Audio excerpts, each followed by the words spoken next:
که تر دې دمه پورې تاسو زموږ چینل نه وي سبسکرایب کړی نو په سبسکرایب بټن باندې کلیک وکړئ. که ویډیو مو خوښه شوه نو په لایک بټن باندې کلیک وکړئ. د نور سره شریکولو لپاره په شیر بټن باندې کلیک وکړئ. خپل وړاندیزونه او نظرونه د کمنټس په برخه کې زموږ سره شریک کړئ.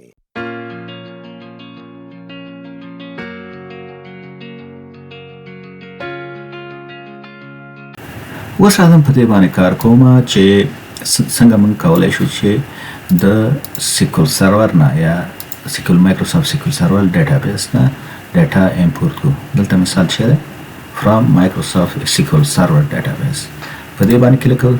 سیکول سرور ډیټابیس باندې مثال دلته چک سرور نوم ورته ورکړئ چې کوم سرور دی ستاسو په دغه کې. زه راځم دلته مثال دا اوپن کوم د سیکول سرور منیجمنت سټوډیو دا اوپن کوم.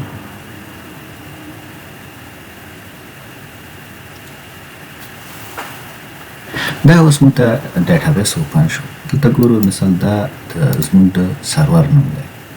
کله چې دا دلته پاسورډ دا دی کله چې موږ کونیکټ کړو دا دلته به ډیټابیسونه لیست ډیټابیس راشي. مثلا دا زموږ ډیټابیسونه دي.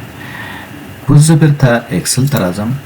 دلته دا سرور نوم دلته پیس کوم. خو دا دغه چې دا ډیټابیس نوم چې دی دا اپشنل دی. اوس وایم اوکې.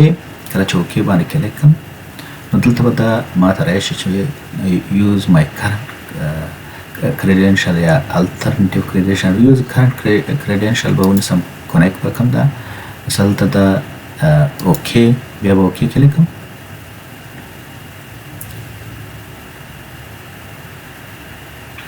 دلته به دا لیست ماته راشي د ډیټابیسونو. دا زما ډیټابیس دی. مثلا دا چې دی ټیبل دی.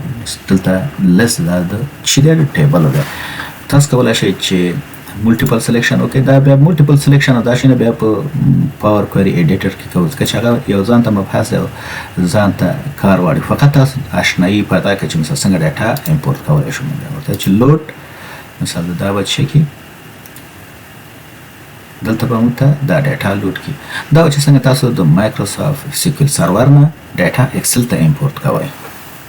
مننه چې تر دې دمه زما سره وئ. یو کمانډ چې ستاسو خوښ شوی وي او یا تاسو په دې ویډیو کې نوی زده کړی وي د کمنټس په برخه کې ولیکئ. دا ویډیو د نورو زده کوونکو سره هم شریکه کړئ ترڅو هغوی هم ترېنه استفاده وکړي. ستاسو نظرونه شریکول او فعاله ونډه ماته انرژي راکوي چې ترڅو دغه کورس ژر او په سمه توګه بشپړ کړم. نو ستاسو څخه هیله کوم چې خپل نظرونه یا وړاندیزونه زما سره د کمنټ په برخه کې شریک کړئ.